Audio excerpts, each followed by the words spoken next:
नमस्कार साथियों।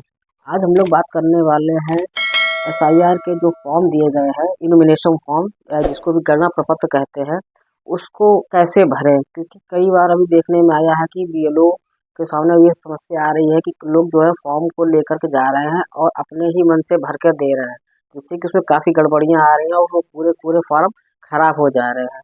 तो ये हम जानेंगे कि आज की ये फॉर्म को कैसे भरना है, क्योंकि फॉर्म को सही भरना बहुत ही ज़रूरी है। कई बार लोग क्या करते हैं कि जो फॉर्म दिया जा रहा है उसमें जितने भी कॉलम दिए गए हैं उस सारे ही कॉलम को भर दे रहे हैं, जबकि करना ये है कि उसमें अलग अलग दिया गया है कि उसमें कैसे फॉर्म को भरना है और कैसे फॉर्म को नहीं भरना। जैसा कि आप देख पा रहे हैं, ये मेरे हाथ में एक फॉर्म है और आज हम लोग इसी को बताएंगे। मैं आपको इस बात में बताने जा रहा हूँ कि इस फॉर्म को कैसे भरना है।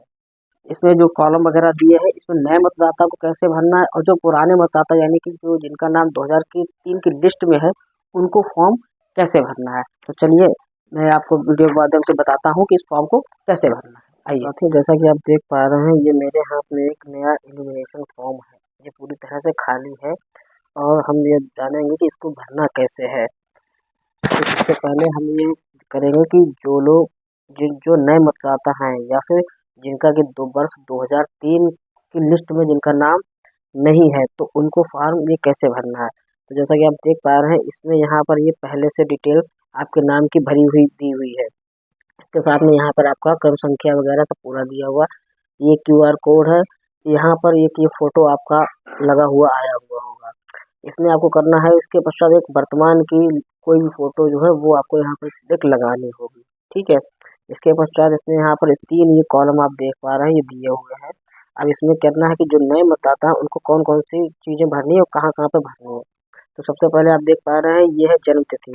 यहाँ पर आपको अपनी जन्म तिथि भरनी है, जो भी अभी जन्म तिथि है।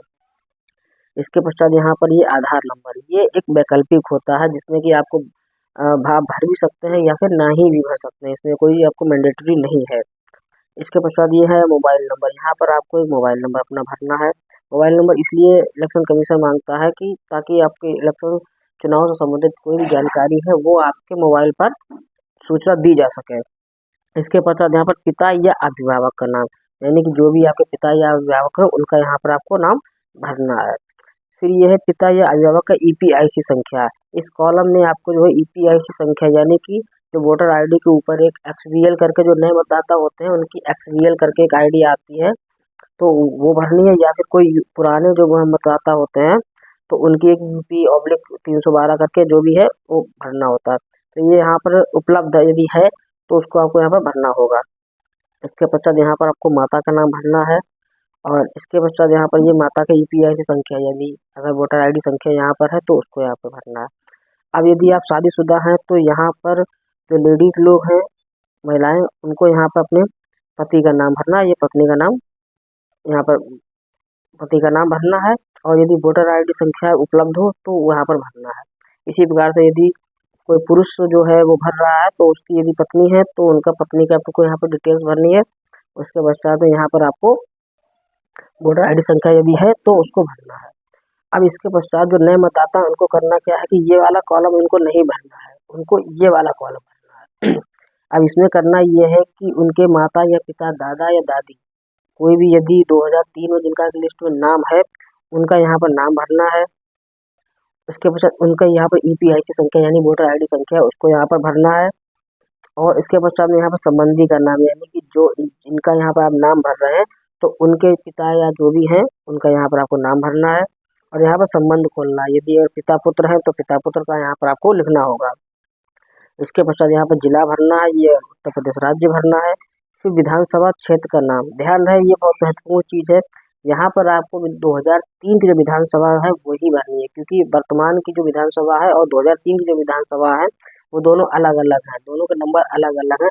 इसलिए आपको यहाँ पर जो 2003 की जो लिस्ट में विधानसभा का नाम है वो आपको यहाँ पर भरना होगा। इसके पश्चात यहाँ पर विधानसभा निर्वाचन क्षेत्र की संख्या, तो यहाँ पर संख्या भी अभी बदलाव हुआ है, क्योंकि अब वर्तमान की जो संख्या है वो अलग है और जो 2003 की विधानसभा क्षेत्र की संख्या है वो अलग है। तो यहाँ पर आपको वो भरना है।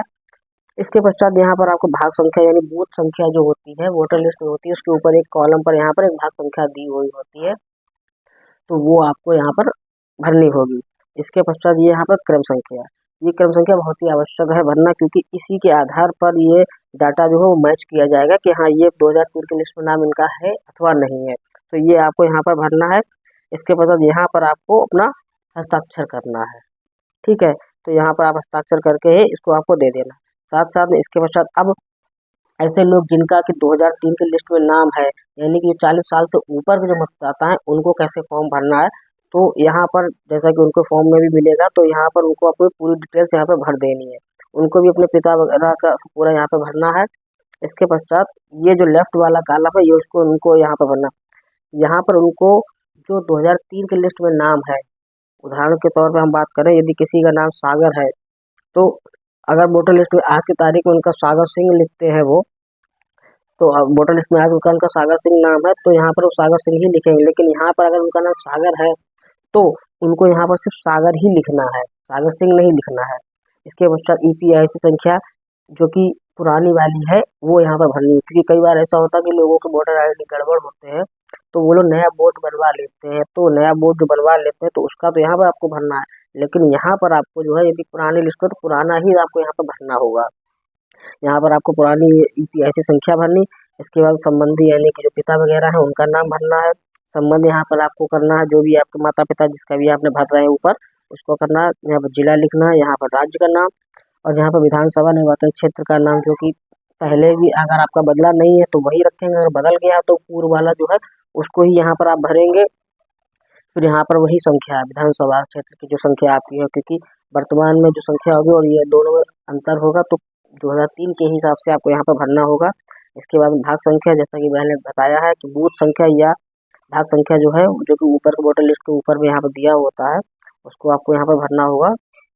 साथ साथ में यहाँ पर क्रम संख्या भरनी है। इस क्रम संख्या भरने के साथ साथ में यहाँ पर आपको अपना हस्ताक्षर करना है, और हस्ताक्षर करने के पश्चात में बीएलओ को दे देना है। बीएलओ आपको 2 प्रति कॉपी देंगी, एक पे आपको ये दे देना है, इसके साथ साथ में एक आपको रिसीविंग दी जाएगी। इसी के साथ में आपको ये बता दें कि इस फॉर्म के साथ में आपको किसी प्रकार की कोई आईडी देना आवश्यक नहीं है। कोई भी आईडी आपको दी नहीं जानी, ये फॉर्म ही आपको पूरा केवल भर करके उनको बीएलओ को जमा कर देना। तो अब ये तो हो गई बात नए मतदाता। अब बात करते हैं कि जो नए मतदाता हैं या जिनकी शादी होकर जल्दी ही में ही आई है, तो उनके लिए, उन महिलाओं को कैसे भरना है, तो उनके लिए करना ये है कि यदि वर्तमान में उनका वोटर आईडी है, तो वो सारी डिटेल्स तो यहाँ पर भर ही देनी है। इसके साथ में यहाँ पर उनको भी इस कॉलम में अपना पूरा भरना है। इसमें उनको अपने माता पिता यानी कि जहाँ से भी वो आई हैं, तो उनका डिटेल्स यहाँ पर आपको भरना होगा। नाम, माता पिता का जो भी नाम है उनका नाम, वोटर आईडी, तो संबंधी जो भी है वो यहाँ पर भरना होगा। यहाँ पर पति की या सास ससुर की डिटेल्स नहीं भरनी है, यहाँ पर उनको अपने माता पिता की ही डिटेल्स भरनी होगी। इसके पश्चात यहाँ पर आपको साइन करके और ये इसको जमा कर देना। तो उम्मीद करते हैं कि ये जो फॉर्म है इसकी जानकारी आपको समझ में आई, और कैसे फॉर्म भरना ये भी आप समझ गए। तो ठीक है, मिलते हैं अगले वीडियो।